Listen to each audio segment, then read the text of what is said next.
Gold, trusted gold buyers. మీరు తాకట్టు పెట్టిన బంగారాన్ని విడిపించి ఈ రోజు ఉన్న మార్కెట్ ధరకు కొనబడను.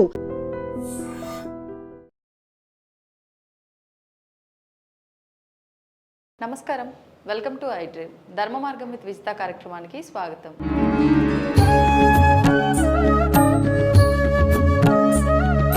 ప్రస్తుతం మనతో పాటు ఉన్నారు ప్రముఖ ఆధ్యాత్మికవేత్త, జ్యోతిష్య పండితులు సుభాష్ శర్మ గారు. ఇప్పుడు గురుగారితో మాట్లాడి మరిన్ని విషయాలు తెలుసుకుందాం.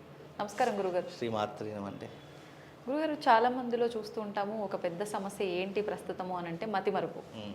కొన్నిసార్లు చేతిలో ఉన్నదాన్ని కూడా మర్చిపోయి, చేతిలో ఉందన్న విషయం మర్చిపోయి మొత్తం ఇల్లంతా వెతుకుతూ ఉంటాము. ఇది సహజమా, లేకపోతే జాతకంలో ఉండే ఏదైనా ఇబ్బందులు, గ్రహాల యొక్క స్థితిగతులను బట్టి వచ్చే సమస్యనా అనేది చాలా మందిలో ఒక సందేహం. నిజంగా ఈ మతిమరుపు అనేది జాతకానికి ఏమైనా సంబంధం ఉందా? 100% ఉంటుందమ్మా. జాతకానికి సంబంధం లేకుండా మనిషి స్థితిగతులు అనేటటువంటివి జరగవు.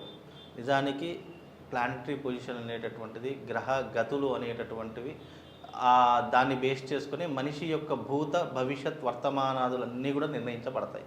అది ఎలా అనేటటువంటి సరిగ్గా అర్థం చేసుకుంటే గనక నిజంగా అంటే ప్లానటరీ పొజిషన్ ఆధారంగా మనిషి భవిష్యత్తు ఎలా ఉంటుందా అనేటటువంటిది నిజంగా దాని మీద పరిశోధన చేసిన ప్రతి ఒక్కరికి అర్థమవుతుంది. ఎందుకంటే మనకు ఉన్నటువంటి ఒక్కొక్క గ్రహము మనిషి మీద ఒక్కొక్క ప్రభావాన్ని చూపిస్తుంది. నేను సింపుల్గా చిన్న చిన్న ప్రభావం చెప్తాను. సూర్యుడు ఉన్నాడు, ఆరోగ్యకారకుడు అని చెప్తాము. ఇప్పుడు సోలార్ సిస్టమ్ నడుస్తుంది, సూర్యుడు యొక్క గమనంతోనే నడుస్తూ ఉంటుంది, సూర్యుడు యొక్క వెలుతురుతోనే నడుస్తుంది. చంద్రుడు ఉన్నాడు, చంద్రుడు మనస్సుకి కారకుడు అని చెప్పడం జరుగుతూ ఉంటుంది. అంటే చంద్రమ మనసోజాత, అంటే చంద్రుడు మనస్సుకి కారకుడు అవుతూ ఉంటాడు. కుజుడు ఉన్నాడు, రోగకారకుడు ప్లస్ రుణకారకుడు. ఈ మనిషికి అప్పుల బాధలు, అనారోగ్య సమస్యలు అవుతున్నాయంటే దానికి కారణం కుజుడు అవుతూ ఉంటాడు. బుధుడు దేనికి కారకుడు అంటే బుద్ధికి కారకుడు అని చెప్తూ ఉంటారు. గురువు ఉన్నాడు, సంతాన కారకుడు అని చెప్తూ ఉంటారు. శుక్రుడు ఉన్నాడు, లగ్జరీ లైఫ్ అనుభవించడానికి కారకుడు.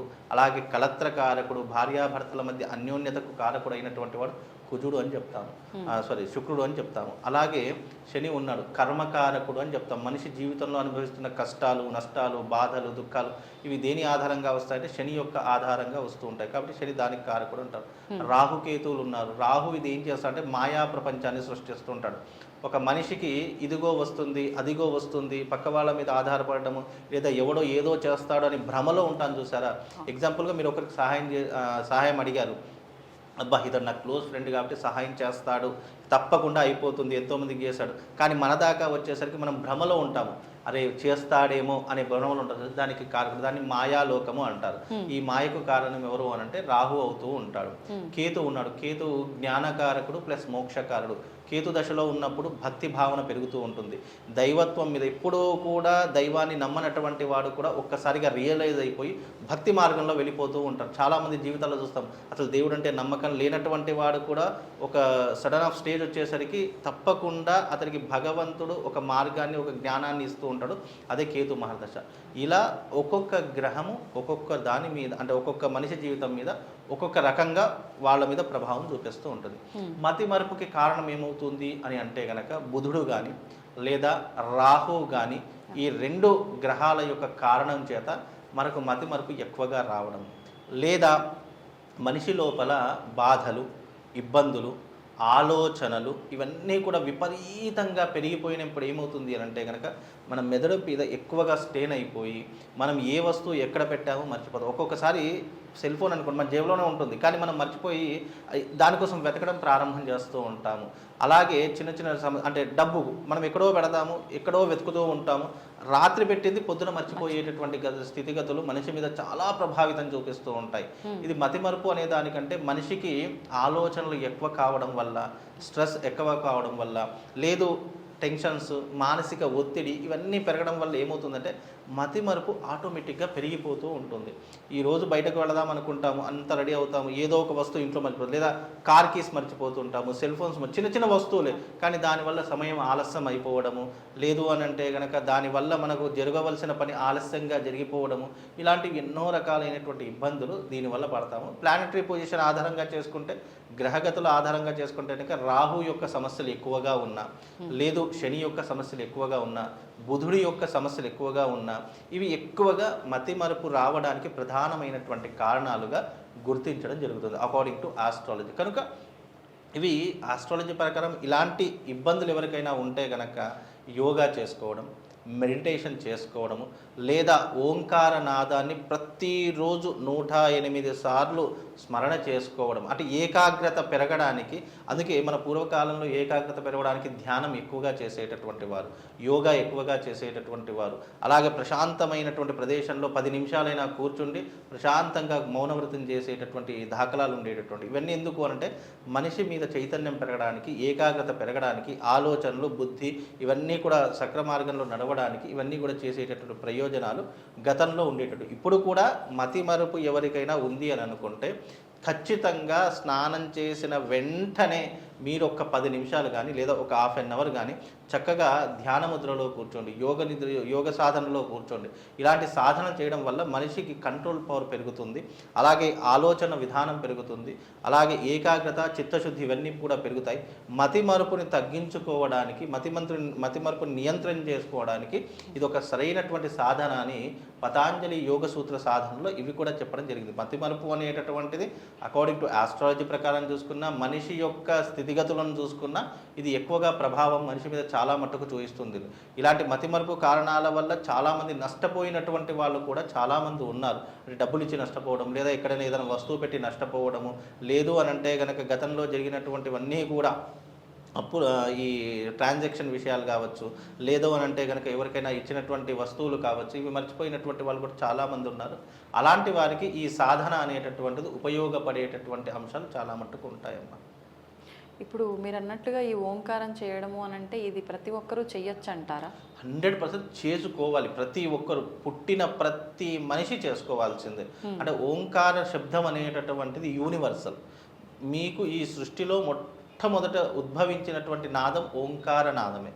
దాని నుంచే అనేక రకాలైనటువంటి శబ్దాలు వినబడ్డాయి. శబ్దము అన్నదానికి నానా అర్థం ఏమొస్తుందంటే ఓంకారనాదము అనేటటువంటిది కూడా అందులో భాగంగా ఉండేటటువంటిది ఓంకారం. అందుకే ఇప్పటికీ కూడా ఓంకారం అనేటటువంటి పోస్టర్ ప్రతి ఒక్కరి ఇంట్లో ఉంటుంది. నేను చూసిన పెద్ద పెద్ద వాళ్ళ ఇంట్లో, ప్రతి ఒక్కరి ఇంట్లో ఒక ప్రత్యేకమైనటువంటి ధ్యాన మందిరం, అందులో ఏ వస్తుండదు, ఒక పెద్ద వాల్పేపర్ మీద ఓంకారం అనేటటువంటిది కనిపిస్తుంది. లేదా ఒక ఫోటో లాంటిది పెట్టుకుంటారు, లేదా ఓంకారనాదానికి సంబంధించినటువంటి గుర్తు ఏదైనా పెట్టుకుంటారు. నేను ఈ మధ్యకాలంలో ఒక పెద్ద మీడియా ఆఫీస్కి వెళ్ళాను.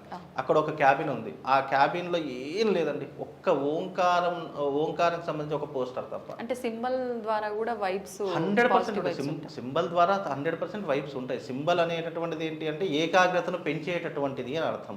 కాబట్టి అలా సింబల్ ఉన్నదనుకోండి, దాన్ని చూస్తూ మనము ప్రశాంతంగా మనం ఓంకారనాదాన్ని మనసులో మననం చేసుకోవడం కానీ, లేదా ఓంకారనాదం చూస్తూ ఉండడం వల్ల 100% మనిషికి పవర్ ఆఫ్ జనరేట్ అనేటది తప్పకుండా కలుగుతుంది.